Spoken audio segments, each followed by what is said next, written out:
एक ऐसा बादशाह जिसकी फौज इतनी बड़ी थी कि जब वो चलते थे तो शहरों के शहर धूप में घुल जाते थे, जिसका गुरूर फिरौन से ज्यादा, जिसका खजाना कारून से भी भरा हुआ, और जिसका नाम सुन के बादशाहों की रातों की नींद उड़ जाती हो।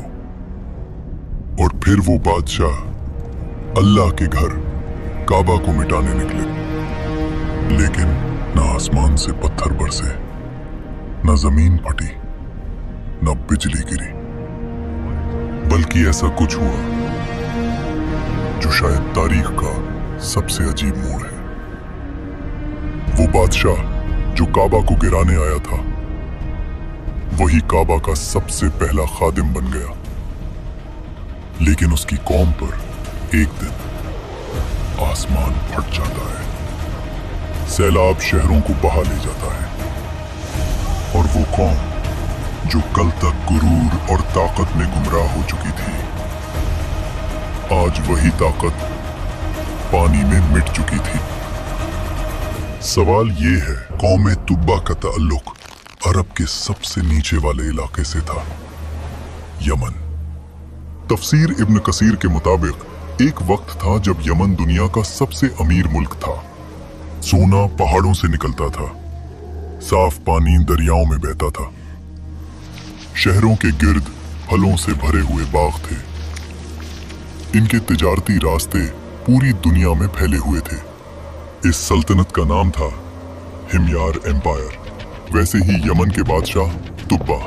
इन सब में सबसे खौफनाक, सबसे ताकतवर एक नाम उभरता है, अबू करीब असद तुब्बा अल हिमयारी। तफसीर के लफ्जों में है, इसकी फौज ऐसी थी कि अरब ने पहले कभी न देखी। हाथी और घोड़ों का समुंदर, तीरंदाज, तलवारबाज और लश्कर इतना बड़ा कि पहला सिपाही शहर से निकलता तो आखिरी अभी शहर में ही होता। और तुब्बा का नारा था, मैं जमीन का खुदा हूं, जो मेरी हुदूद में आए या तो मेरा होगा या मट्टी का। फतेह करते करते ये लश्कर पहुंचता है अरब के एक खामोश इलाके में, यथरिब। आज का मदीना उस वक्त सिर्फ खजूर के बागात, कुछ यहूदी कबीले और एक अजीब सी सुकून वाली हवा। तुब्बा ने हुक्म दिया, कल सुबह इस शहर को जला देंगे। लेकिन उस रात उसके ख्वाब में एक नूरानी शख्स आता है जो कहता है, इस जमीन को छोड़ दे, यहां मेरा रसूल आने वाला है। ऐ बादशाह, अगर तूने इस जमीन को छुआ, तेरी बादशाहत का नामो निशान मिट जाएगा। तुम मुझे धमकी दे रहे हो? मैं वो हूं जो शहरों को सांस लेने देता हूं। हम तुझे नहीं, उस नबी के रब का पैगाम सुना रहे हैं जो यहां हिजरत करेगा।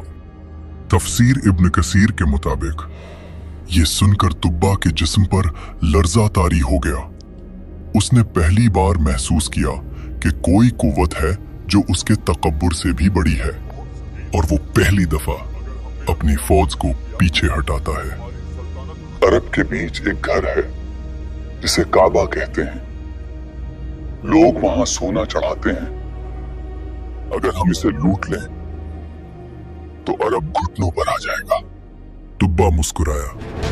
लश्कर मक्का की तरफ मुड़ता है, लेकिन जैसे ही वो हुदूद में दाखिल होता है, तफसीर के मुताबिक तुब्बा पर अचानक एक बीमारी आती है। जिस्म फूल जाता है, आंखें बाहर, जुबान सूख जाती है, सांस टूटने लगती है।